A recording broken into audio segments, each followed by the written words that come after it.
As the village returned to a fragile calm, Namdi stood firm, still clutching the weight of the priest's warning. The air felt thick with something unspoken, as though the gods were still watching, their eyes unseen but ever present. He exchanged a glance with Amora, who cradled Chisholm protectively. Her eyes reflected both relief and fear. "Let's go home," Amora whispered softly, her voice barely audible over the soft murmurs of the villagers who had gathered. Namdi nodded. He took one last look at the sky, where the dark cloud had vanished, before leading his family back to their small hut. But even as they walked, the lingering sense of danger clung to him like a shadow. As they entered the hut, Namdi sank down onto a wooden stool, his hands resting on his knees. His mind buzzed with questions. Had they truly appeased the gods? What more was to come? The day had brought more fear and confusion than he had ever known, and yet he still felt a sense of resolve. He had chosen to stand by his family, and there was no going back. Amora sat across from him, carefully laying Chisholm in a basket beside her. The baby, now resting peacefully, looked as if nothing strange had ever happened. The glow from her mark had faded, but its presence still weighed heavily in the room. "What do you think the priest meant by the true test?" Amora asked, breaking the silence. Namdi shook his head. "I don't know," he admitted, his voice heavy. "But whatever it is, we must be ready. I won't let anything happen to you or Chisholm." The sound of footsteps approaching the hut made them both look up. Before they could speak, the door swung open, and Mama Ada stepped in, her eyes sharp as ever. She didn't bother with greetings but went straight to the point. "The test hasn't ended," she said, her voice as firm as a mountain. "The gods have only shown you a glimpse of their power. Now they will test your resolve, your loyalty, and your heart. If you falter, Namdi, everything you hold dear will be lost." Namdi's heart pounded in his chest. "But how do I prove myself?" he asked, desperation creeping into his voice. "What more do the gods want from me?" Mama Ada's eyes softened slightly as she looked at the young family before her. "They want to see if you will stand strong, no matter the cost. They want to know if you will protect what you've been given or if you will crumble when things get harder." "Harder?" Amora's voice trembled. "What could be worse than what we've already faced?" Mama Ada sighed, her gaze moving to Chisholm. "The gods have chosen her for a reason. She carries a burden not meant for ordinary children. There are forces out there, evil ones, that want to claim her. And if you are not vigilant, they will come for her." Amora gasped, instinctively pulling the basket with Chisholm closer. "Come for her? But she's just a baby." "Not to them," Mama Ada replied grimly. "To them, she is the key to power, a tool that could tip the balance between good and evil. You must protect her with all you have." Namdi stood up, his hands shaking with both fear and anger. "What are we supposed to do, Mama Ada? I'm just a farmer. How can I protect my family from something like this?" The old woman's gaze was steady, unshaken by Namdi's panic. "You are more than just a farmer now, Namdi. The gods do not choose lightly. They see strength in you that you may not yet see in yourself. But you must be prepared, because the darkness is coming." Namdi swallowed hard, the weight of responsibility settling heavily on his shoulders. The idea of facing an unseen enemy, a force he could not fight with his bare hands, terrified him. But deep down, he knew that running was not an option. He had to stand his ground, for Amora, for Chisholm, and for the village that now depended on him. Mama Ada reached into the folds of her cloth and pulled out a small pouch made of woven straw. "Take this," she said, handing it to Namdi. "Inside are herbs and charms that will help protect your home and your family. Place them around your house tonight. It won't stop what's coming, but it will slow them down." Amora took the pouch from Namdi's hand, her fingers brushing against the rough texture. She nodded, her lips pressed into a thin line of determination. "We'll do everything we can." As Mama Ada prepared to leave, she paused at the door and turned back. "Remember, Namdi, the strength of the gods is in your faith. Do not waver, no matter what happens. The moment you doubt, the moment you lose hope, that is when they will strike." With that final warning, Mama Ada disappeared into the night, leaving Namdi and Amora alone in the quiet of their hut. The flickering light from the small lantern cast long shadows on the walls, and the night seemed darker than usual. After a moment, Amora spoke. "We should put these charms up right away," she said, her voice tight with urgency. "We don't know how much time we have." Namdi nodded.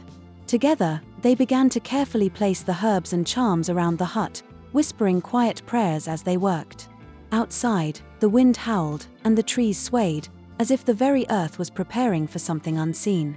Hours passed, and soon the village was wrapped in darkness. Namdi and Amora sat close together, their hands intertwined, watching over Chisholm as she slept peacefully in her basket. They tried to stay awake, but exhaustion soon crept over them, and their eyes grew heavy.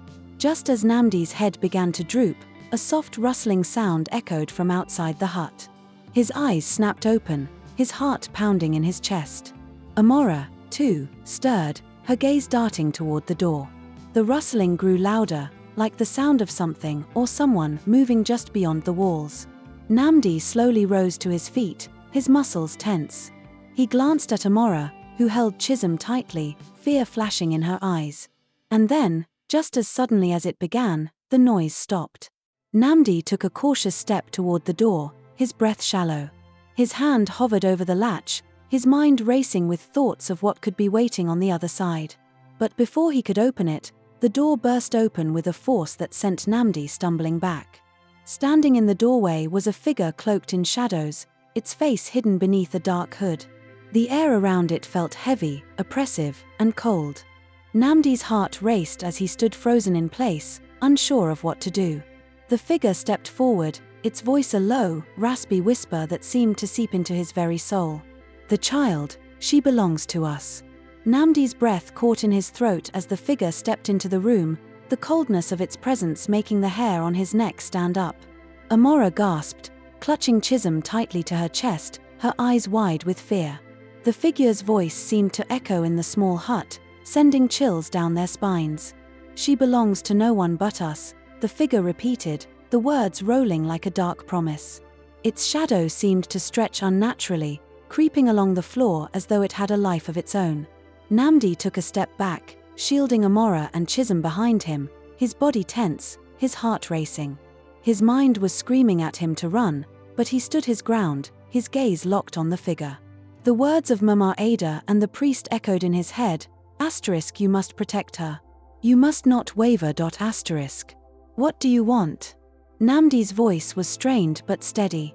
He couldn't let fear control him now, not when his family's lives were at stake. The figure let out a low, sinister laugh. "The child is ours by right.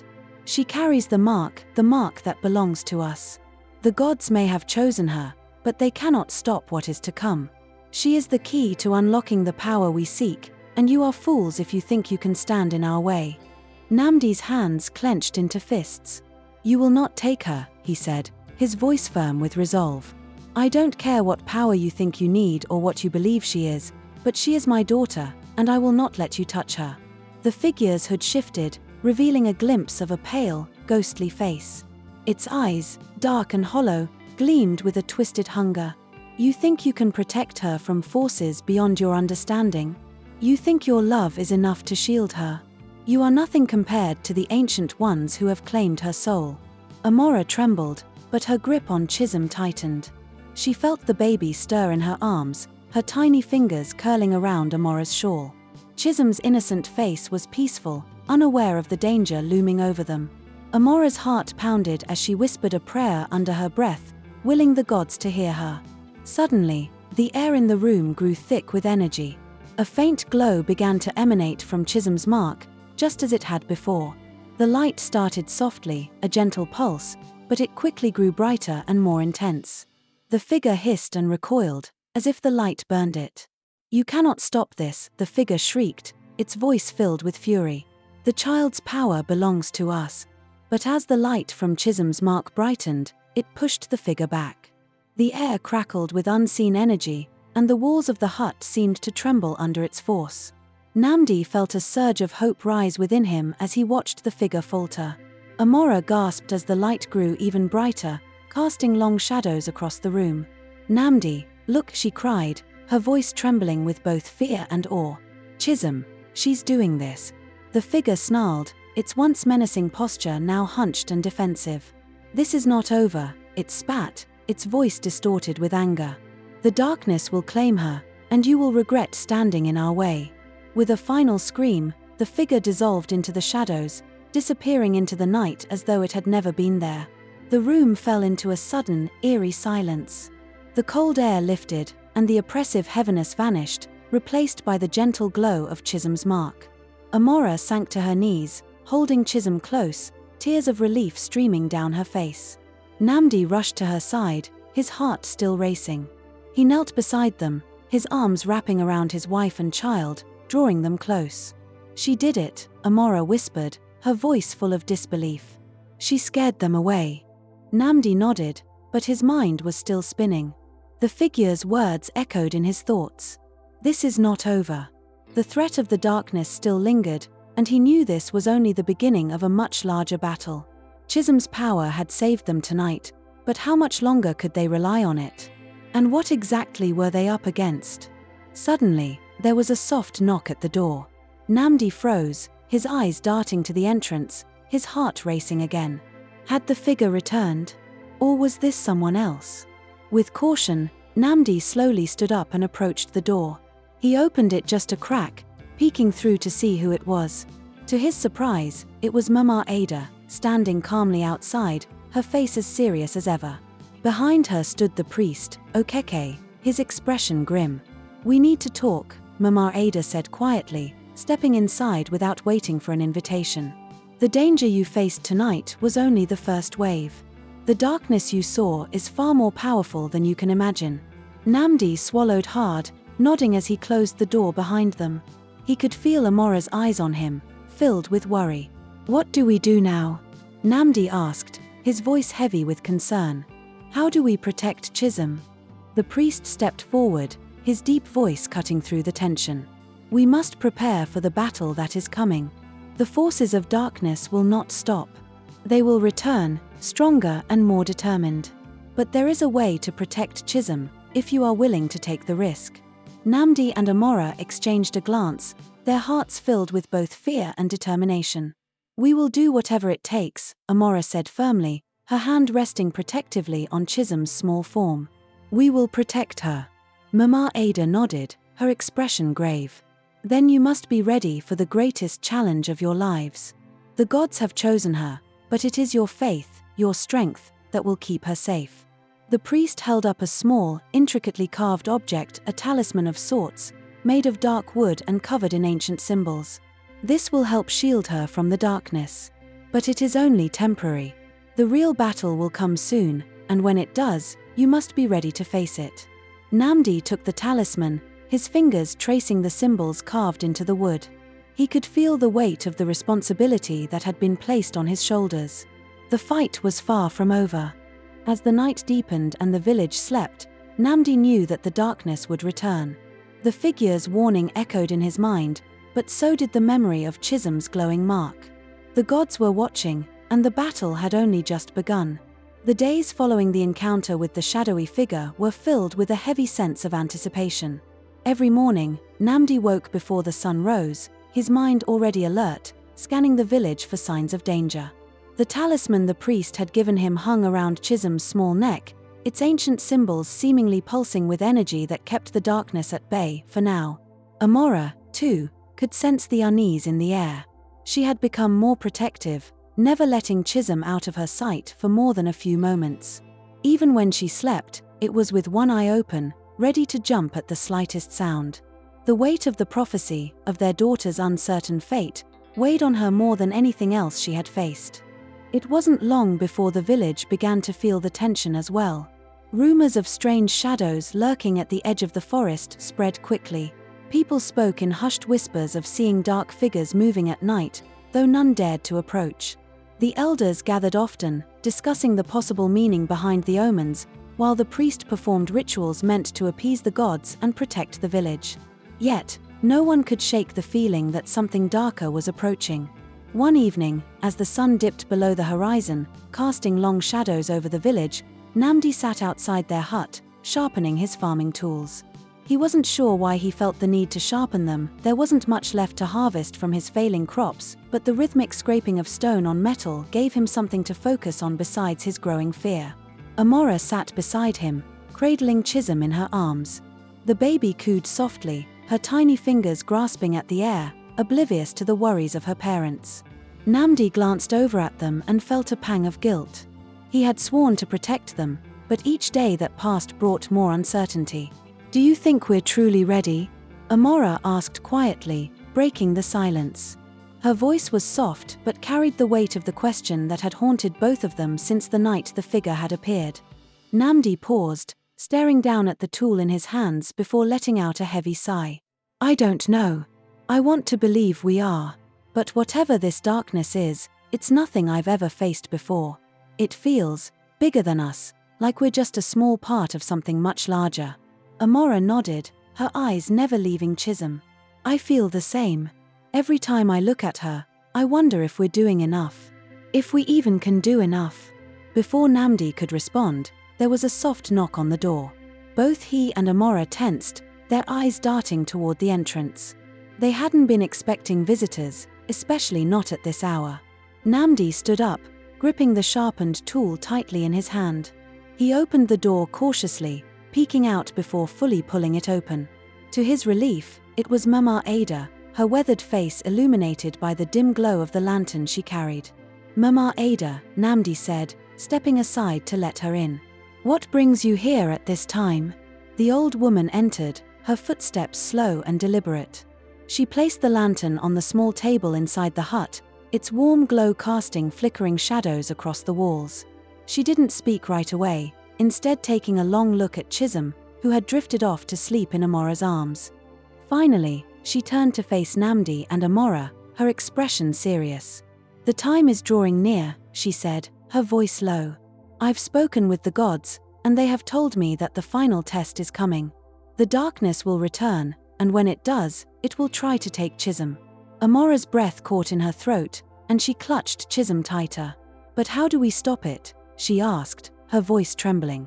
"We've done everything you and the priest have told us. We've protected her, prayed for her, but is it enough?" Mama Ada nodded slowly. "You've done well, but the darkness is not just a force, it is cunning. It will try to turn you against each other. It will use your fears, your doubts. That is how it will gain power." Namdi's heart sank. "Turn us against each other? But we've only ever wanted to protect her." "That is true," Mama Ada said, her eyes gleaming with wisdom. "But in moments of great fear, even the strongest hearts can be tempted to doubt. You must remember why you are fighting, why you are standing against this darkness. Love is stronger than any curse, stronger than any shadow. But you must believe it, even when the darkness tries to make you forget." The room fell into a heavy silence, the weight of Mama Ada's words settling over them like a thick fog. Namdi glanced at Amora, who met his gaze with determination in her eyes. They had come this far, and though the path ahead was uncertain, they couldn't let fear drive them apart. "What do we need to do?" Namdi asked finally, his voice steady despite the turmoil in his heart. Mama Ada looked at him with a mix of sadness and pride. "Tomorrow night, when the moon is high, the darkness will come for Chisholm. It will be your final test. You must not leave her side. The talisman will help protect her, but it won't be enough. You must fight not only with your hands but with your heart. Stay strong, stay together, and do not let the darkness deceive you." Amora nodded, her grip on Chisholm tightening as if bracing herself for what was to come. "We will do whatever it takes." Mama Ada stepped closer to them, placing a hand on Namdi's shoulder. "I have lived many years and seen many things. But I believe the gods chose wisely when they placed this burden on your family. You have the strength to see this through. Trust in each other, and trust in your love for Chisholm." With that, she turned to leave, the lantern casting her shadow long across the floor.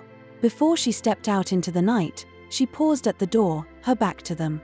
"Remember," she said softly, "the darkest moments are just before the dawn. Hold on to each other, no matter what happens." And with those final words, she disappeared into the night, leaving Namdi and Amora alone with their thoughts, their fears, and their resolve. The following day passed in a blur.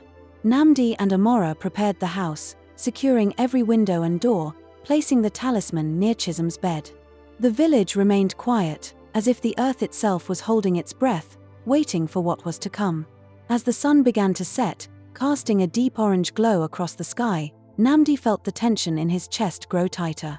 Amora sat beside Chisholm, watching as she slept peacefully, unaware of the storm that was about to descend.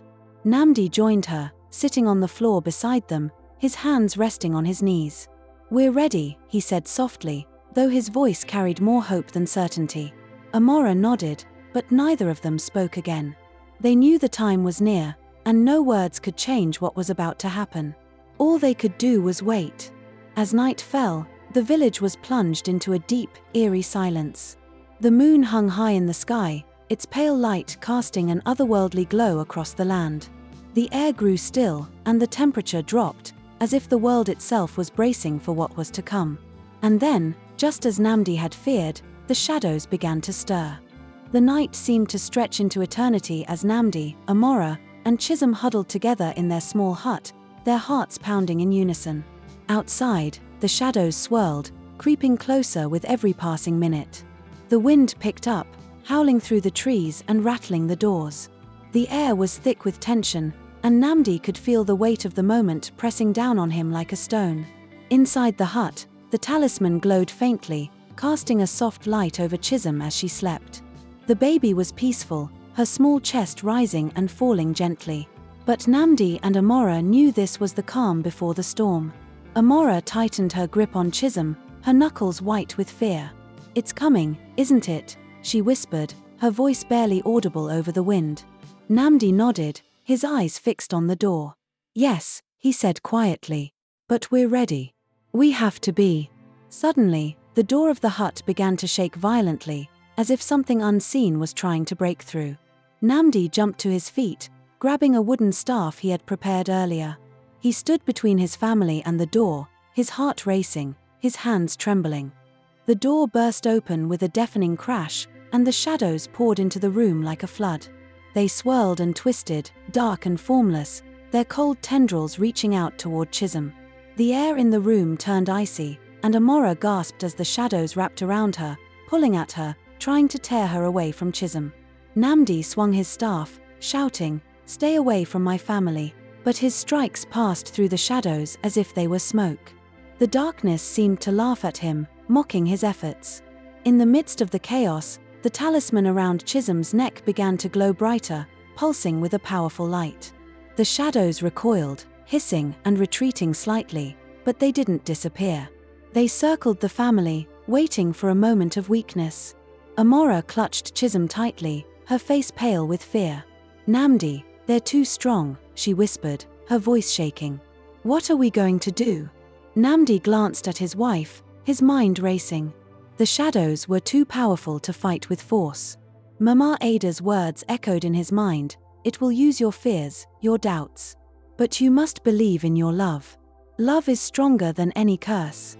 He realized in that moment that it wasn't about fighting the darkness with his hands. It was about fighting it with his heart. The darkness thrived on fear, and the more afraid they were, the stronger it became. Namdi dropped the staff and turned to Amora, kneeling beside her. "Listen to me," he said urgently. "We can't be afraid. We have to believe in Chisholm. Believe in each other. That's the only way to stop this." Amora looked at him, her eyes filled with uncertainty, but then she nodded. Together, they sat close to Chisholm, holding each other tightly.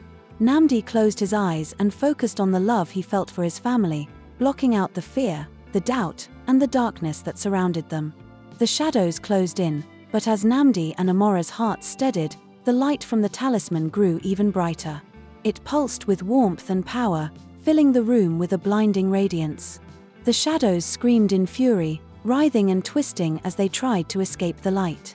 But the glow from Chisholm's mark and the talisman was too strong. The darkness began to dissolve, breaking apart into nothingness. The shadows let out one final, agonizing shriek before they vanished completely, leaving the room still and quiet. Namdi and Amora opened their eyes, blinking in the soft light of the talisman. The hut was peaceful again.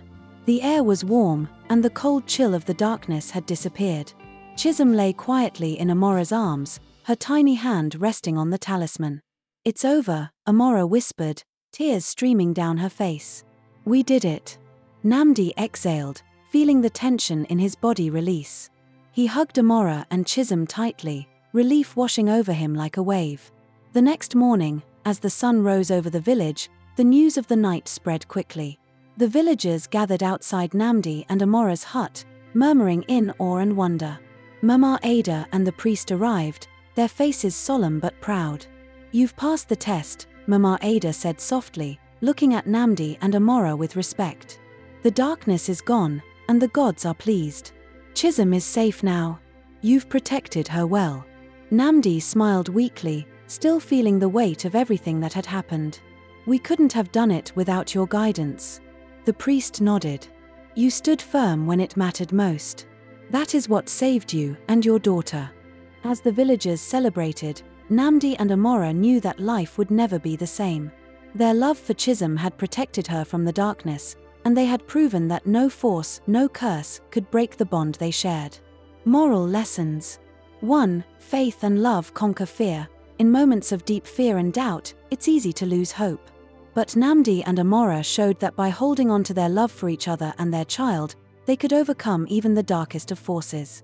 Love is the most powerful weapon against fear.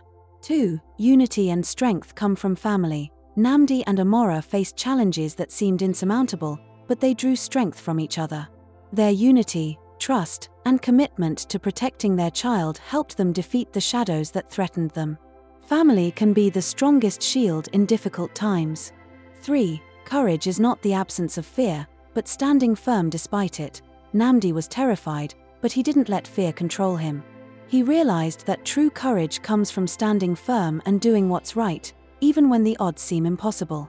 This lesson reminds us that bravery isn't about never feeling fear, it's about facing it head-on.